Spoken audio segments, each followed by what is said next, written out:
Welcome to Ask and Learn.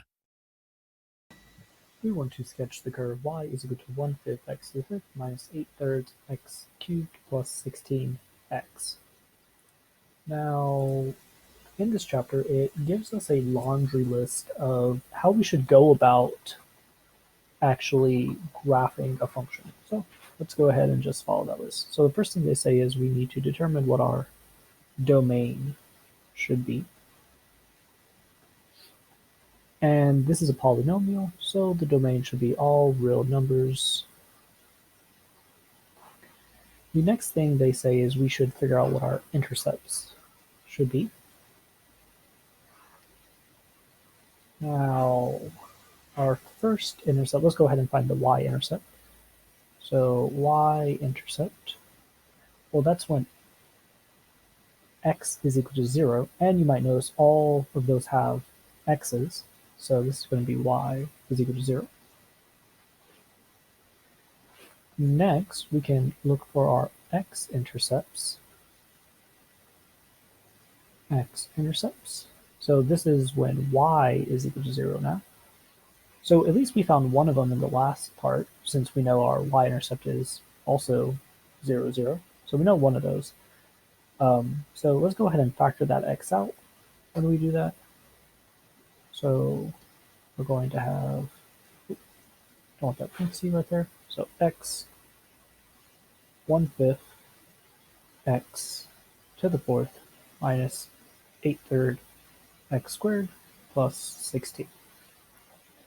Now, you might wonder, well, how can we figure out how this quartic function actually factors? So first we have 0 is equal to x, and now let's do this on another page just so we don't kind of congest this up. So we have 1/4 x to the fourth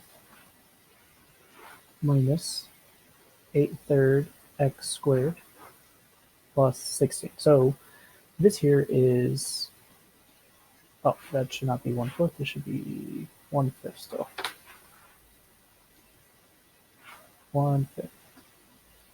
So you might notice this is in the form of a quadratic, so we can say that x squared is going to equal to negative b, so positive 8/3, plus or minus the square root of b squared, which is going to be 64/9, and then minus 4ac, so is going to be 16, so 4 times 16 is 64, and then divide that by 5. Now, 64 minus 9, or 64/9 minus 64/5, this here is going to be strictly less than 0. So we don't even need to finish since our discriminant is less than 0. This tells us no real solutions. Right? So x is equal to 0 will be our only x-intercept. Next, we want to look at symmetry. So this is not a periodic function, or at least polynomials are not periodic, but we can at least see if it's even or odd for symmetry across the y-axis or about the origin. So when we do that, by looking at f of negative x. So let's just go ahead and plug that negative x in. And then we can go ahead and apply the powers to all of them. So negative 1 to the fifth will still be negative 1. Negative 1 to the third would be negative 1. And the negative x is just really multiplied by negative 1. So we can factor out a negative 1 from this and get the negative of our original question. Oh, that should be x, not a 5. So let me zoom out one more time.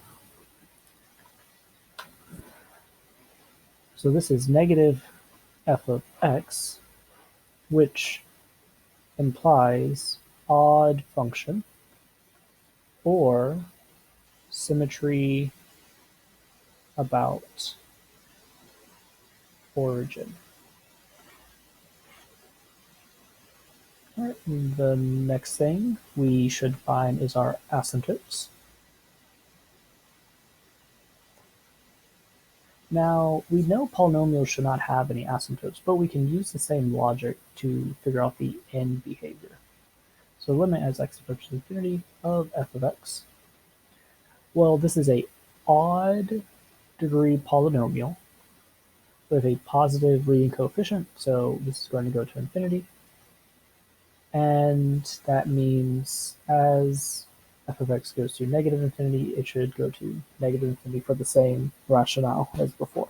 And what I mean by f of x is just our function y.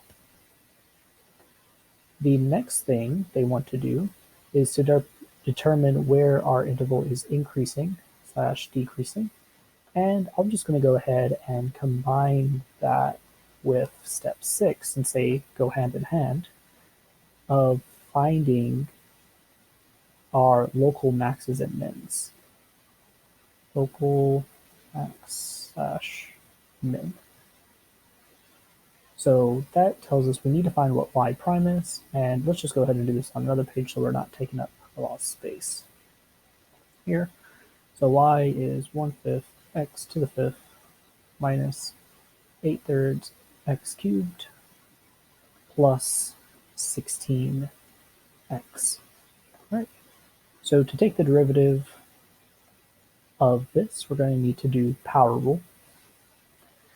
So we get 1/5 times 5, which is just going to be 1. So times x now to the 4th power. And then 8/3 minus, or 8/3 times 3 would just be 8. And then we subtract 1 from the power, so now it's going to be x squared. And the derivative of 16x would just be 16. All right, now you might notice that this looks like a quadratic again, so you could go ahead and use quadratic formula, or you might notice this is actually a perfect square of x squared minus 4. So let's first figure out what, x squared squared. I almost forgot that. So now let's go ahead and set this equal to 0. So that means we can set x squared minus 4 equal to 0, add the 4 over, and we get x is equal to plus or minus 2. So we have our critical values, which we'll need in a second. And something else you might notice is when we factor it like this will always be greater than or equal to 0, which implies it'll always be, so I should say, non-decreasing. So we'll use that in a minute as well. All right, so we got the first derivative, so let's go back and write that down. So y prime is equal to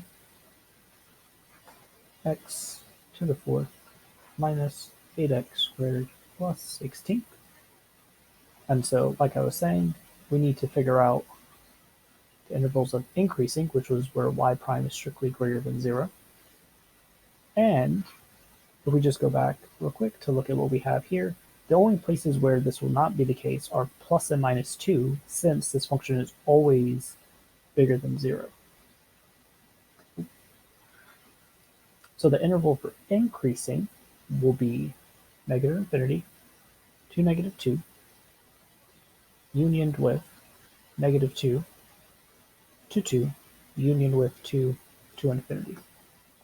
And that's going to tell us that for decreasing, we need to figure out where y prime will be strictly less than 0, which will be nowhere. All right, now let's go ahead and put those two critical points that we found earlier, which was x is equal to negative 2 and x is equal to 2. So to the left of negative 2, it should be increasing as a function. To the right of negative 2, it should be increasing, and after 2, it should be increasing. So what this tells us is, by the first derivative test, that both of these are saddle points. Or in other words, they're not a maximum or a minimum. All right, and now the last thing we need to figure out is our concavity and our inflection points. So let's go ahead and figure out what our second derivative is. So coming back over here. So y double prime is going to equal to, so we need to take the derivative of this function right here. So we can go ahead and write, just using power rule, is going to be 4x cubed minus, now it's going to be 16x, and then the derivative of 16 will just be 0. Now let's go ahead and factor this. So we can factor an x out and a 4. So let's factor out both of those. So we get 4x. And then we would have x squared minus 4. So if I set this equal to 0 here, we're going to get solutions x is equal to 0 and x squared minus 4 is equal to 0. And then that would tell us x here would be plus or minus 2.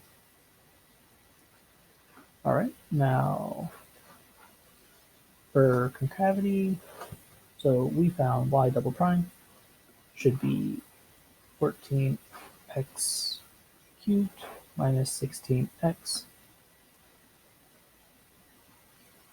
Now for concave up, this means we want y double prime to be strictly larger than 0. And I just went ahead and already found this interval for us, so we wouldn't have to worry about that. And we know that it will be increasing, or it will be concave up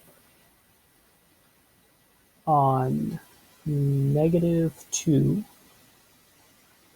to 0 and 2 to infinity. Then we need to figure out where y double prime will be strictly less than 0, and this will be from -infinity to -2, and then 0 to 2. All right, so now let's go ahead and put our points that we found for zeros of this on the last page, which were x is equal to -2, x is equal to 0, and x is equal to 2. So we know on -2 to 0, it will be concave up, and we know from 2 to infinity, it will be concave up. Now, on -2 to -infinity, or -infinity to -2, it will be concave down, and likewise, from 0 to 2, it will be concave down. So, we see that since we have a change in concavity for all three of these, all of these are inflection points. And this was the last thing that they suggested we do. So let's go ahead and start graphing this now. So let's first plot our intercepts, and we only have one intercept from part 2, which was just 0, 0. We know this function is going to be odd from our symmetry part, so what I'm going to do is just graph the left-hand side. And whatever I do on the left-hand side, I just need to reflect it across the origin. And since it just needs to be a sketch, it doesn't really matter if it's too accurate or not. And then for asymptotes, we know it should go to -infinity on the left. So let's just go ahead and put that down. So -infinity. And we know we had no local mins or local maxes, but we know we had saddle points at -2 and 2. So at least on the left, only -2 really matters. So let's go ahead and plot that. So -2. So that means at -2, it'll kind of flatten out like this. And we know it's going to be below since we're starting from -infinity and our first point, our first x-intercept is over here at 0, 0. All right.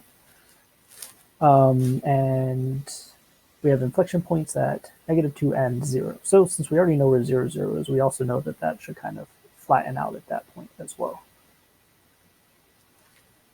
All right, so let's go ahead and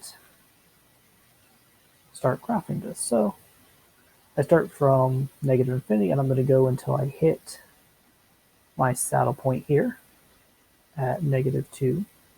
And you see we have a change of inflection at that point until we get to 0, 0, and then it changes inflection again. And now we just need to reflect how this graph looks about the origin. So it's going to come up for a while, and then it's going to flatten out again, and then it's going to go straight up. So you could make this a little bit more detailed just by using the points that we already know, because we already know this point here should be 2 from what we did in part 5 and 6. But since we're just trying to sketch it, all I think that would really matter is this squiggly line here and the x-intercepts and stuff. So you could put a little bit more details, but I think this is good enough for just a sketch.